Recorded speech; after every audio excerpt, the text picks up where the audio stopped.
Next बहुत important feature है permalink, जिसकी इंपॉर्टेंस बहुत ज़्यादा है। मैं पहले भी वीडियोस में डिस्कस कर चुका हूँ। परमालिंक का मतलब होता है कि आपके साइट का जो कस्टम यूआरएल है, ठीक है। अच्छा, अभी मैंने पिछली वीडियो में एक बात कही थी कि अगर आपका परमालिंक, अगर आपकी वेबसाइट पर 404 एरर आ रहा है, यानी आपकी वेबसाइट नहीं खुल रही है, तो हमें उस केस में परमालिंक रीसेट करना पड़ता है।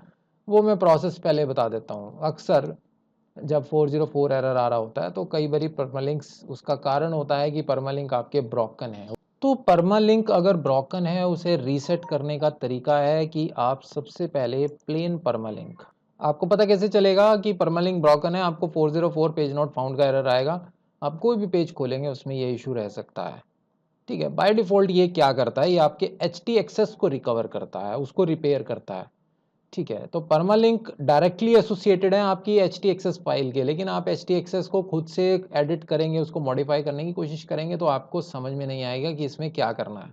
तो परमालिंक ब्रोकन का मतलब ये है कि आपकी एच टी एक्सेस फाइल कहीं ना कहीं ब्रोकन है।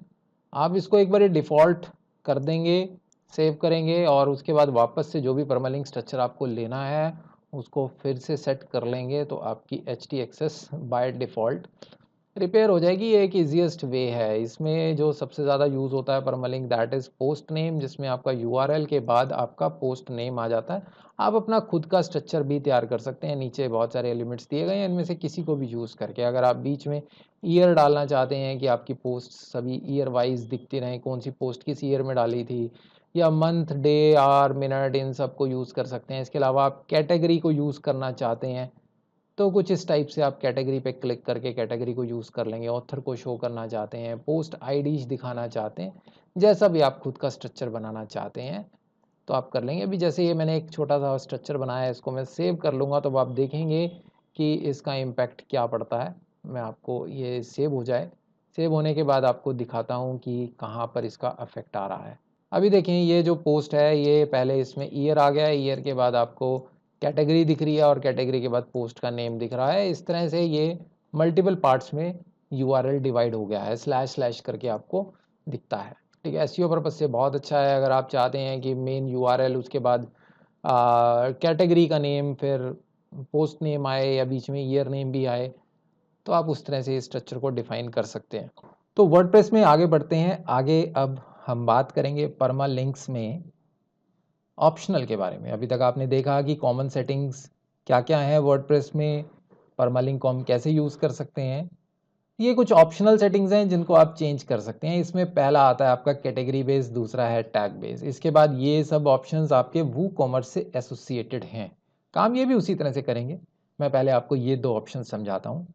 देखिए फ्रेंड्स, नॉर्मली अगर आपके वर्डप्रेस में कोई भी कैटेगरी है और आप उस कैटेगरी से अपनी पोस्ट्स को लिस्ट डाउन करना चाहते हैं, लिस्ट डाउन यानी उस पर्टिकुलर कैटेगरी में जितनी भी पोस्ट हैं वो आप देखना चाहते हैं, तो उसके लिए आप अपने पोस्ट में किसी भी कैटेगरी पे क्लिक करते हैं। आप ये देखिए, ये टॉप में ना आपको ब्रेड क्रम्स दिख रहे हैं, इनको ब्रेड क्रम्स कहते हैं। ये जो जैसे कि किस फोल्डर में क्या है, या किस कैटेगरी में कौन सी पोस्ट है, जो स्टेप बाय स्टेप आपको दिखता है।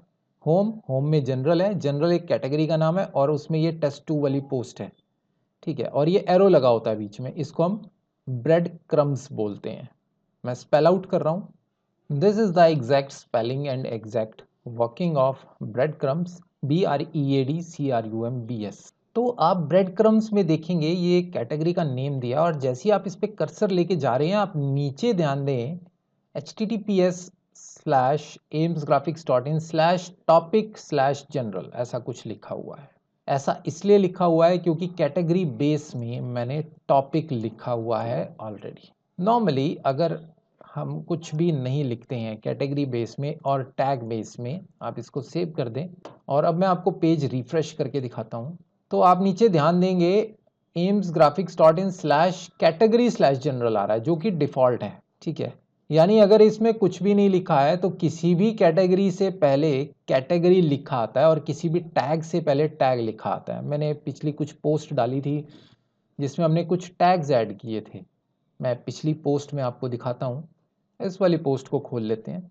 आप देखें, ये ऊपर ये बटन्स बने हुए हैं, ये थीम का डिज़ाइन है। ये दो कैटेगरीज हमने बनाई थी, और इन दो कैटेगरीज में इसको डाला हुआ है, पॉलिटिक्स एंड स्टेट पॉलिटिक्स। तो और ये आप देख सकते हैं ऊपर ब्रेड क्रम्स में भी आपको कैटेगरी दिख रही है, यहाँ भी आपको कैटेगरीज दिख रही हैं। किसी भी एक कैटेगरी पे अगर आप क्लिक करते हैं, जैसे मैं स्टेट पॉलिटिक्स पे क्लिक करता हूँ, तो आप देखेंगे कि इस कैटेगरी में जितने भी पोस्ट हैं, अभी फ़िलहाल मैंने एक पोस्ट डाली हुई है, अगर एक से ज़्यादा पोस्ट डाली होती तो वो भी आपको नज़र आती।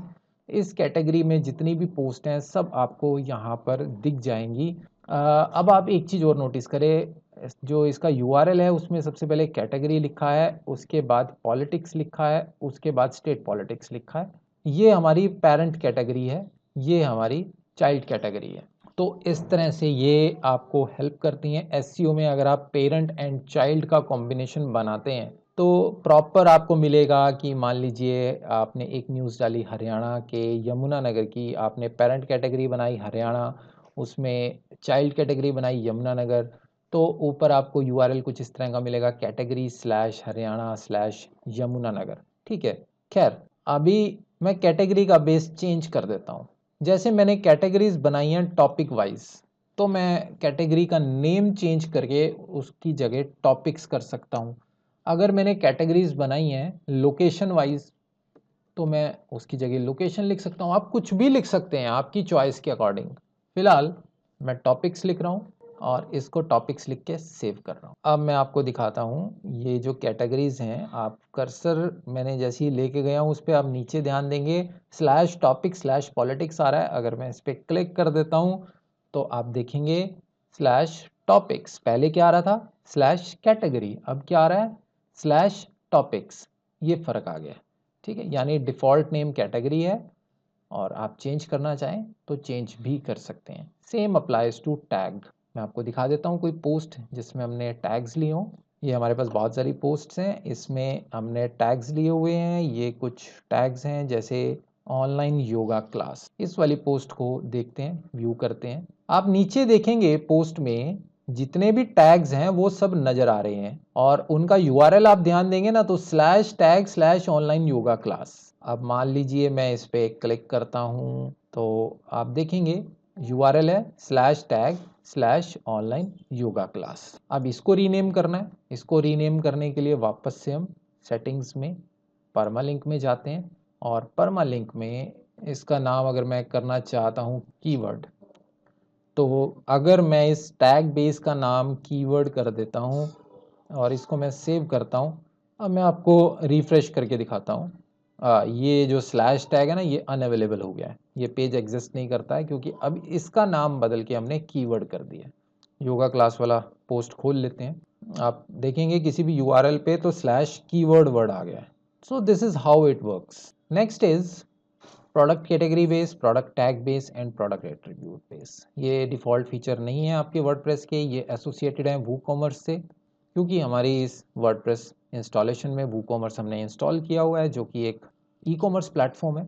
तो अगर कोई भी प्रोडक्ट आप डालते हैं उसका जो कैटेगरी है ना प्रोडक्ट कैटेगरी, ये जो प्रोडक्ट की कैटेगरीज हैं उसका नाम अगर आप बदलना चाहते हैं तो ये उसके लिए है। उसी तरह से प्रोडक्ट के टैग हैं उसका नाम बदलना चाहते हैं उसके लिए। प्रोडक्ट एट्रीब्यूट क्या होते हैं, जैसे एक अगर आप जीन्स बेचते हैं तो उसमें सेम प्रोडक्ट में 4 कलर हो सकते हैं, ब्लैक, रेड, ब्लू, ग्रे, तो वो आपके एट्रीब्यूट हो जाते हैं। जब आप प्रोडक्ट लिस्ट करते हैं तो बहुत सारे एट्रीब्यूट डालते हैं। साइज़ के एट्रीब्यूट्स हो सकते हैं XL, L, XXL।